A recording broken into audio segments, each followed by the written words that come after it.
उन्होंने बहुत अच्छा विभाग को चलाने का काम किया। माननीय अध्यक्ष महोदय, जैसा हम सबको विदित है, उनके पिता स्वर्गीय श्री लालजी टंडन इस सदन के वरिष्ठ सदस्य, विभिन्न सरकारों में मंत्री, कई प्रदेशों में राज्यपाल रहे। स्वर्गीय लालजी टंडन जी की न केवल राजनीतिक विरासत को उनके द्वारा संभाला गया, बल्कि उनके व्यक्तित्व की छवि भी उनमें देखने को मिलती थी। श्री आशुतोष टंडन गोपाल जी एक अत्यंत मिलनसार, मृदुभाषी और एक सरल व्यक्तित्व नेता के रूप में लखनऊ की जनता में बहुत ही लोकप्रिय थे। श्री आशुतोष टंडन गोपाल जी एक व्यवहार कुशल एवं समर्पित जन नेता थे। अपने क्षेत्र के विकास कार्य तथा समाज के वंचित एवं गरीब वर्गों के उत्थान के लिए वो सतत प्रयत्नशील रहे। सेवा भाव के कारण अपने क्षेत्र में उनकी छवि एक लोकप्रिय नेता की भी थी। श्री आशुतोष टंडन गोपाल जी के निधन से प्रदेश ने एक युवा नेता एवं कुशल राजनीतिज्ञ खो दिया है। उनके निधन से समाज की अपूर्ण क्षति हुई है। मैं उनके प्रति श्रद्धा सुमन अर्पित करता हूं और ईश्वर से उनकी आत्मा की शांति की कामना करते हुए उनके दुखी परिजनों के प्रति हार्दिक संवेदना व्यक्त करता हूं। अध्यक्ष महोदय, इसके साथ साथ हमारे सदन के कई सदस्य वो आज हमारे बीच में नहीं हैं। 9 भूतपूर्व सदस्यों का निधन भी हुआ है, जिसमें खालिद गौरी जी, कृष्ण किंकर सिंह जी, रामपाल यादव, श्री नरेश चंद जी, श्री जगबीर सिंह, श्री गणपत सिंह, डॉक्टर दिनेश जौहरी, श्री अनिल कुमार दोहरे, श्री महावीर सिंह राणा। अध्यक्ष महोदय, इनमें से कई माननीय सदस्य ऐसे रहे जिनके साथ हम लोगों को काम करने का मौका मिला है। समय समय पर उनके बीच में हम लोग राजनीति के कई कार्यक्रमों में शामिल रहे हैं। हम सब दुखी हैं उनके जाने के बाद।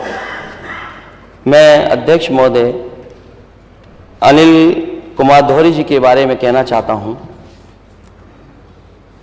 हमारे कन्नौज विधानसभा क्षेत्र के वो विधायक थे और जब शुरुआत मैंने राजनीति की थी उस समय से वो लगातार हमारे साथ रहे। और कभी कभी अध्यक्ष महोदय, जब हम लोग राजनीति में रहते हैं तो अपनी बीमारी को भी छिपा जाते हैं।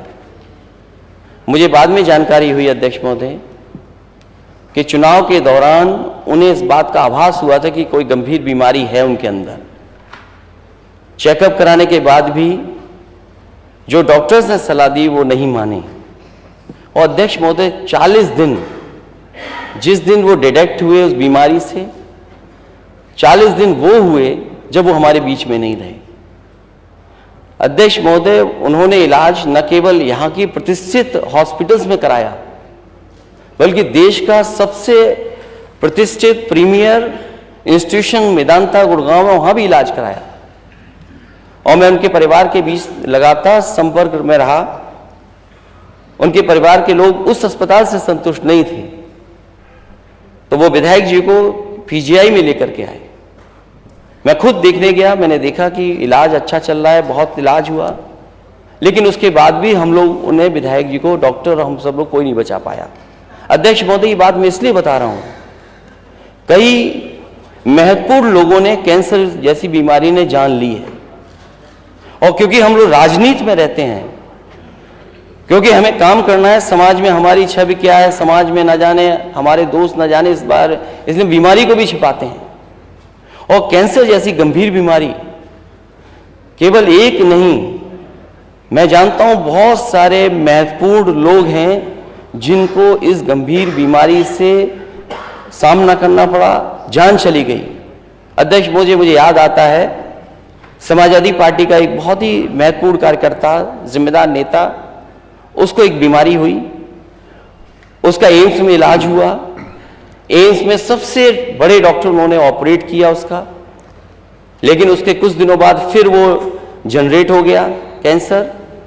दुनिया की सबसे बड़ी जगह स्लोन हॉस्पिटल, जिसमें करोड़ों का खर्च हुआ और उसके बाद भी हम लोग उसको नहीं बचा पाए। वो अगर केवल कुछ दिन और जिंदा रहता तो शायद उस बीमारी का ऑपरेट होने के बाद वो दुनिया का पहला पेशेंट बनता जो इतने दिनों तक जी पाता। अध्यक्ष महोदय की बात मैं इसलिए कह रहा हूं कि ये गंभीर बीमारी लगातार बढ़ती चली जा रही है। अध्यक्ष महोदय, मैं आपके माध्यम से नेता सदन की भावना को समझते हुए उनके जो उन्होंने व्यक्त की है, कैंसर जैसी गंभीर बीमारी के लिए, क्योंकि उत्तर प्रदेश सबसे बड़ा प्रदेश है, 24 करोड़ लोग हैं और अगर डेटा हम निकालेंगे और डेटा पे अगर हम जाएंगे तो ये गंभीर बीमारी लगातार बढ़ती चली जा रही है। अनिल दोहरे हमने खोया 40 दिन के अंदर, बहुत सारे लोगों को हम लोग खोते हैं। कम से कम सरकार इस पे ध्यान दे और जो इंस्टीट्यूट चल रहे हैं उन इंस्टीट्यूट को कैसे और मजबूत करें, जिससे कि कोई हमारे बीच का इस गंभीर बीमारी से अगर पीड़ित हो तो उसे अच्छा इलाज मिल सके। मैं आपके माध्यम से इनके प्रति संवेदना प्रकट करता हूं, मैं आपका धन्यवाद देता हूं। मैं अपनी तरफ से, अपनी पार्टी की तरफ से और सभी दलों के नेताओं की तरफ से मैं इन सभी विधायकों को याद करता हूं। बहुत धन्यवाद।